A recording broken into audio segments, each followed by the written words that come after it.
the podium this morning is Natalie Holland. And Natalie's presentation is on improving your cognition after stroke.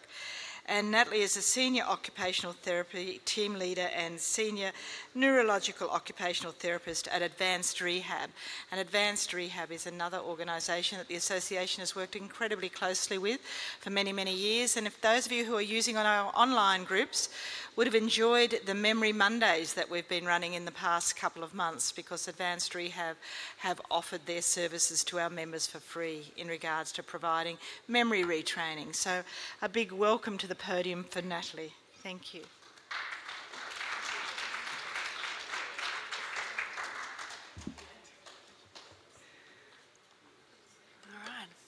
Well, good morning, everyone. I'm Natalie Holland. Thank you for the introduction. I'm the team leader at Advance Rehab Centre in Occupational Therapy. Okay. So we're going to be talking about how you can improve your cognition after a stroke. So what we're going to cover today, we're going to do an overview of what cognition is. We're going to look at the different domains of cognition and how that might present if you have an issue in one of those areas of cognition. Then we're going to look at what you can do to identify those and what you can do as part of cognitive rehabilitation. So I'm just going to go through, I'm going to bring my notes up separately. Okay, I think this is going to work. Okay, so what cognition is, basically it's everything to do with thinking and learning. It can cover lots of areas, including attention, language, the ability to learn new things, memory, perception, organising, problem solving, lots and lots of different areas. And obviously when you have a stroke, in the same way that your physical function can be interrupted from having a stroke, so too can your cognition. And in terms of prevalence, different studies have it at different rates. Between 20% and 70% of people that have a stroke will have some cognitive deficits. So if you look at an average around 50%, so maybe half of people who have stroke will experience some level of cognitive change, which is pretty big. So cognition is basically set up in a hierarchy, in a pyramid like this. So, and the pyramid is important for us to understand because it helps us to guide assessment and treatment. And we start at the bottom and we work our way up. So at the bottom, the base level, we have attention, and we work up to visual processing, information processing, memory, and then at the top we have our executive functions, which are our higher order or higher level cognitive skills. But it's important that you need to have the bottom elements working well in order to be able to build on those and to be able to have the top elements of your cognition working well as well. So going through these areas, so attention first. Attention allows us to focus on a specific stimulus in our environment, and it's the foundation stone of that pyramid that we just saw.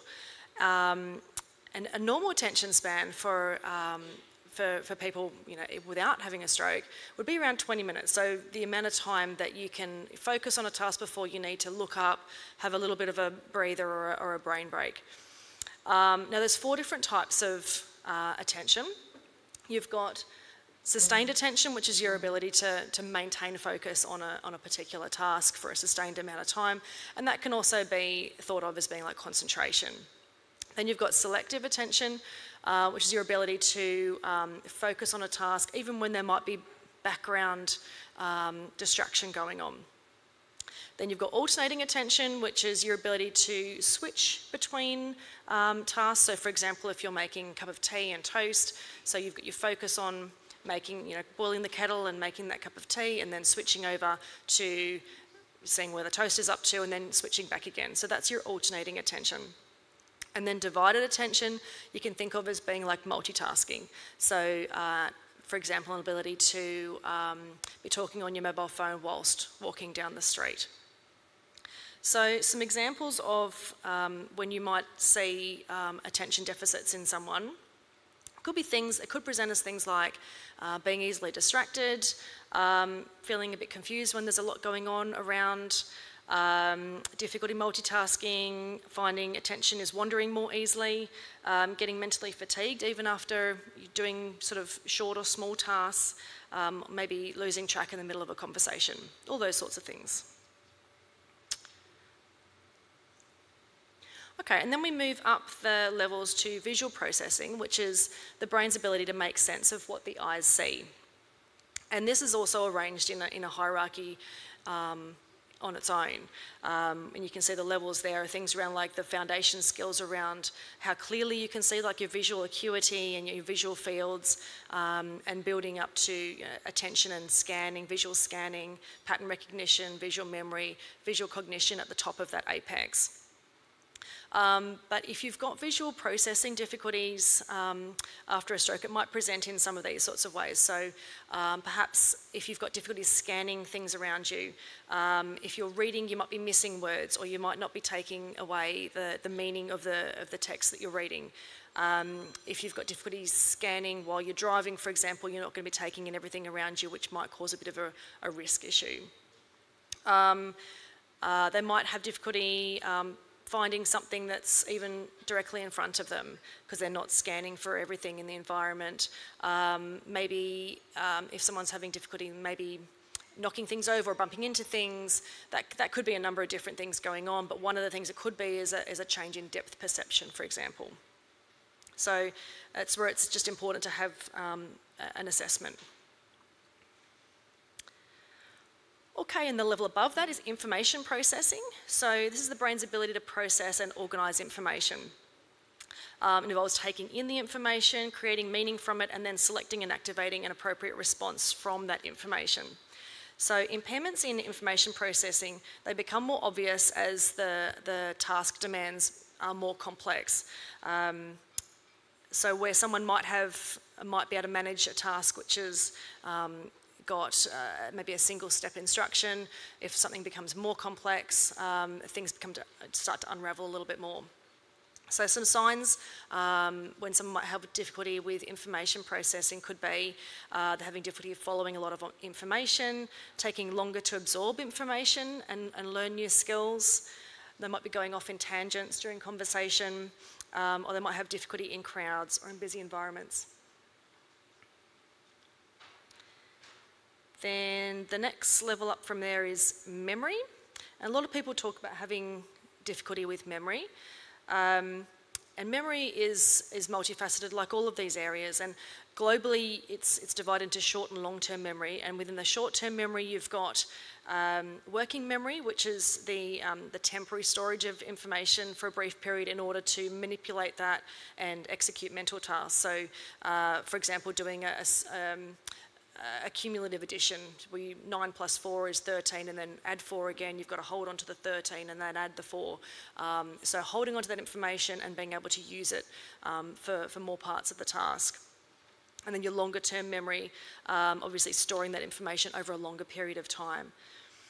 And then within longer term memory, you've got explicit and implicit memory. So explicit thinking of being like knowing things, and then implicit being knowing how to do things. So within that explicit side there, you've got episodic memory, which is your memory for events, things that have happened. So remembering what happened on your first day of school, for example.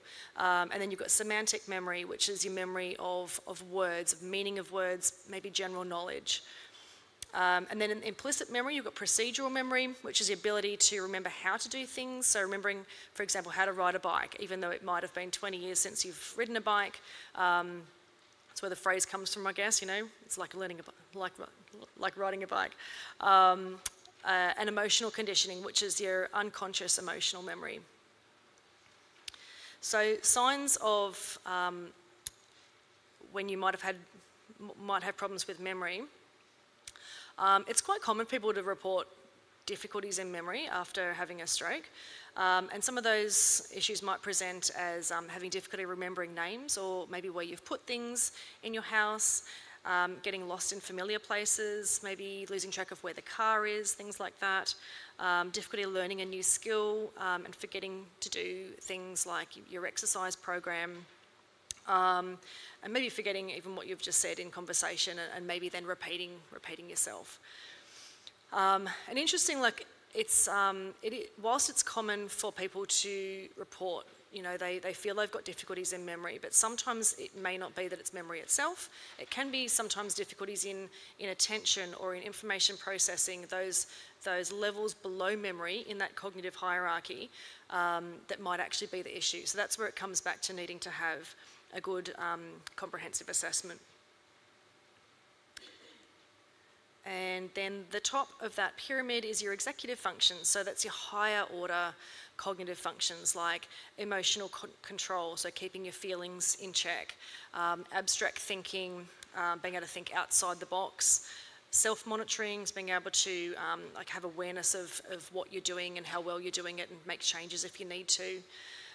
Initiation, so ability to get started on a task. Impulse control, which is thinking before you act or before you say something. Flexible thinking is being able to adjust your behaviour to unexpected change, or sometimes being able to generate like alternative solutions to the same problem. Organisation, planning and prioritising are pretty self-explanatory.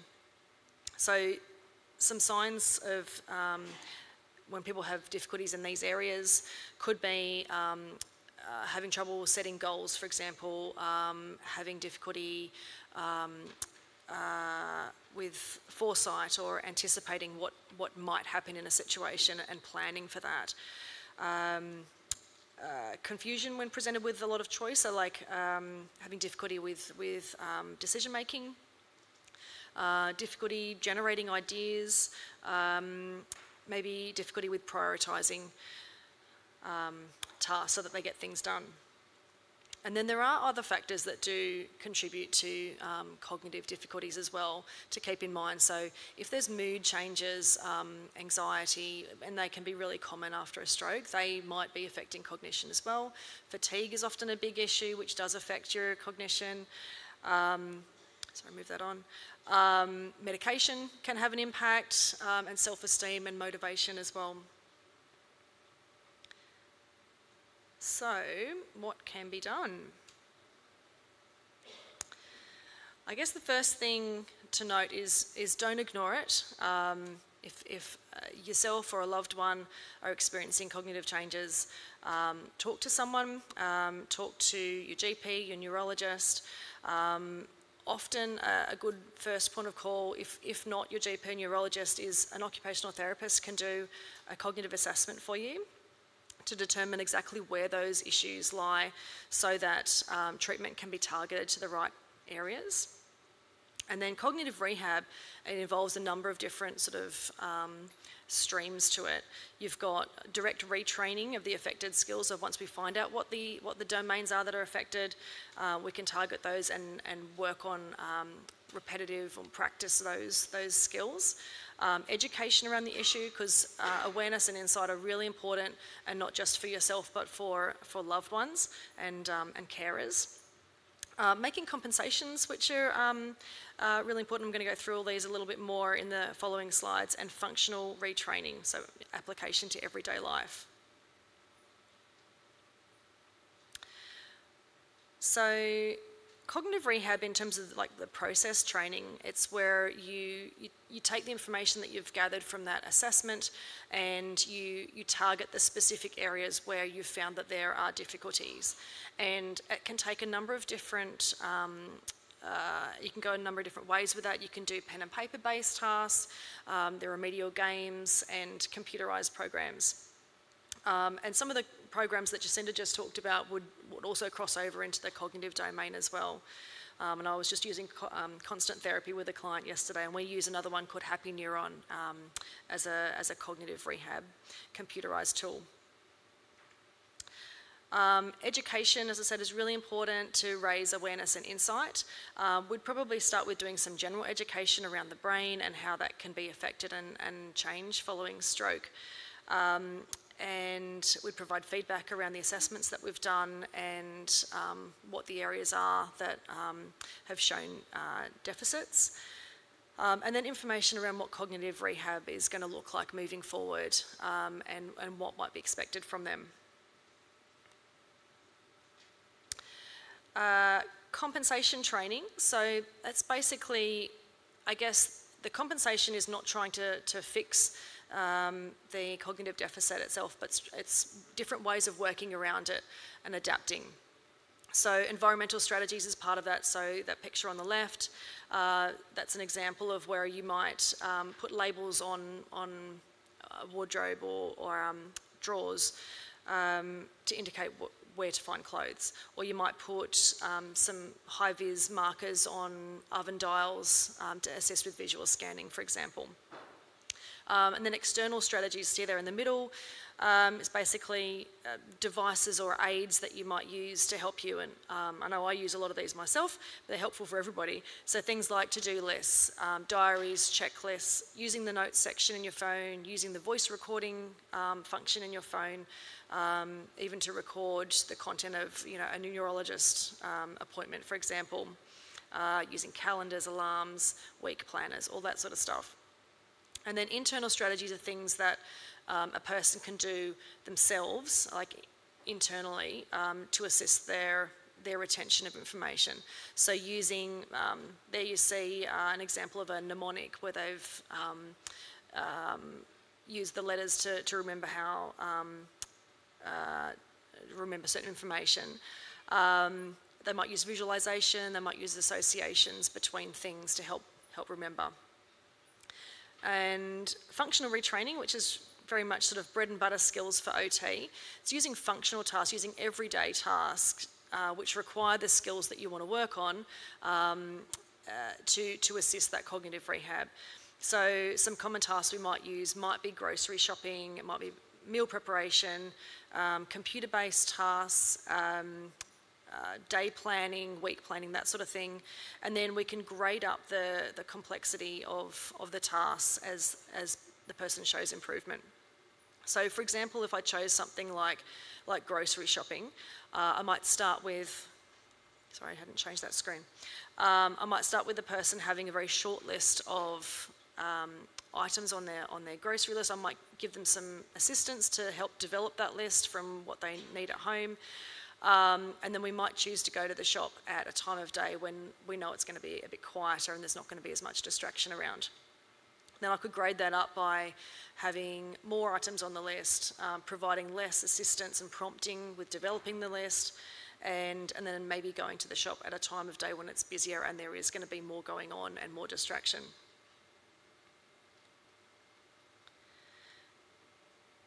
Okay, so using a case study here to give an example of how this process might come together. So Elizabeth is a 64-year-old lady. She had a stroke 1 year ago. She lives with her husband. She works 2 days a week as a receptionist and she enjoys cooking. So some of the issues that Elizabeth and her husband report is that she's sometimes forgetting appointments. She's got paperwork and bills that are building up. She's got difficulty remembering the exercises that are prescribed to her from the physio. She's a bit distracted at work and she's having difficulty getting through the tasks that she needs to do at work. She's occasionally forgetting to take her medication, and sometimes she's not having time to cook meals, so that she's needing to buy takeaway more often. So what could this mean? If she's forgetting appointments, that could be to do with her memory, or it could be to do with her organising. Difficulty managing bills and paperwork could be to do with her planning, organising, prioritising, which are in those executive functions. Forgetting exercises could be short-term or procedural memory. If she's easily distracted, I'd be looking at sustained or maybe selective attention. Difficulty completing tasks might be to do with, so I keep forgetting to move that on, attention or memory. Forgetting medications might be a memory issue, and not having time to cook dinner might be to do with planning, organising or prioritising. And these are just sort of, I guess, if I'm talking to somebody about the issues that they're experiencing on a day-to-day basis, and these are some of the ideas that are coming into my head about where the issues could be, but I would definitely be going to a comprehensive or a couple of different comprehensive cognitive assessments to find out exactly where those areas lie.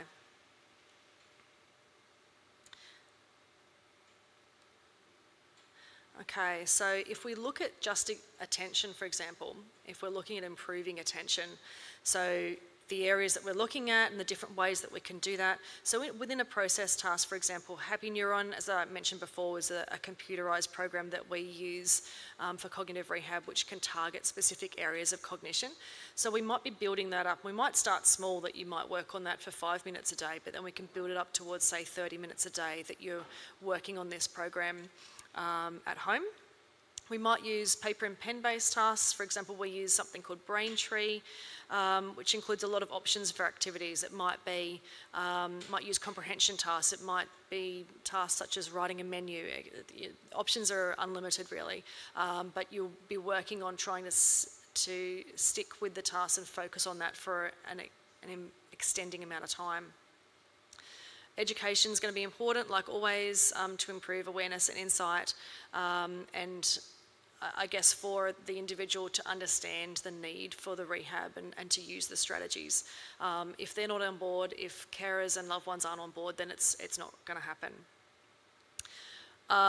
Compensation strategies might include things like, for example, at work, making checklists and ticking off tasks when those tasks are completed, and also making sure that she completes one task at a time. So you don't get to move on to the next task until that one's finished and you can cross that one off.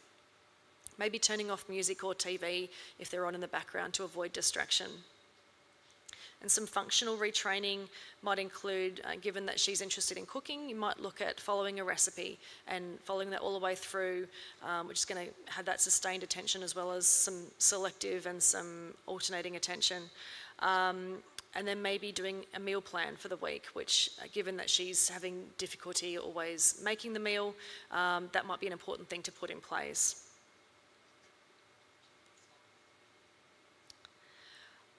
So takeaway messages: cognitive deficits are essentially really common after a stroke, but improvement can be made with rehabilitation. Rehabilitation needs to be multidimensional and it needs to target the correct areas, so assessment is really important. So speak to your doctor or book in to see an OT if you have any concerns. We've got a table at the back from Advance Rehab Centre. I'm happy to chat to you at all later. So yeah, that's it. Any questions now that I've probably given you all cognitive overload?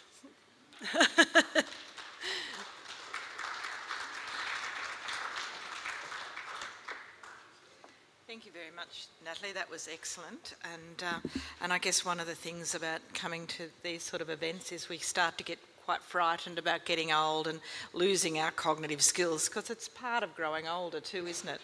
Yeah. Losing that functional memory as well. And it'd be great to retain what I did when I first went to school, but unfortunately I'm not able to do so. I was trying to think about it when you spoke. So do we have any questions from the floor for Natalie about cognitive issues and changes post-stroke? There's a gentleman up there that has a question. Just on the top area there.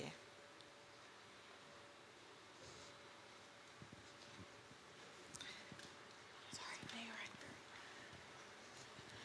Hello, everyone.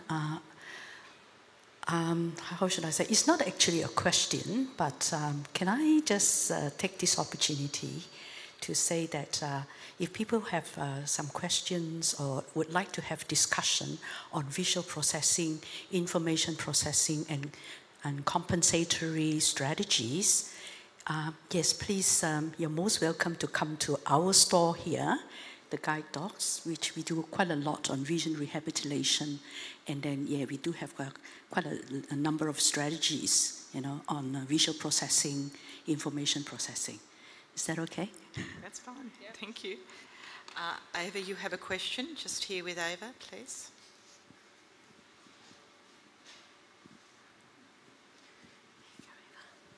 It's not really a question. It's really a statement of my own thinking. I had my stroke almost 9 years ago, and I sort of thought it wouldn't last very long, but I've realised that it's my life, and it'll be an ongoing thing. And so in turn, I'd like to just say thank you for being able to be here today. You've answered a lot of questions that I had in my mind, and I've struggled with the fact that I have quite a lot of these things happening to me, but I try to work through them myself. No one seems to understand when I sort of bring it up. And today, again, in my situation. Many times I hear things about how I can improve in areas, and I'm told all I have to do is ask. I go to ask and then I'm too frightened, and so I haven't. So today you've answered a lot of my questions, and I can hear that I need to just talk to my GP. And so thank you.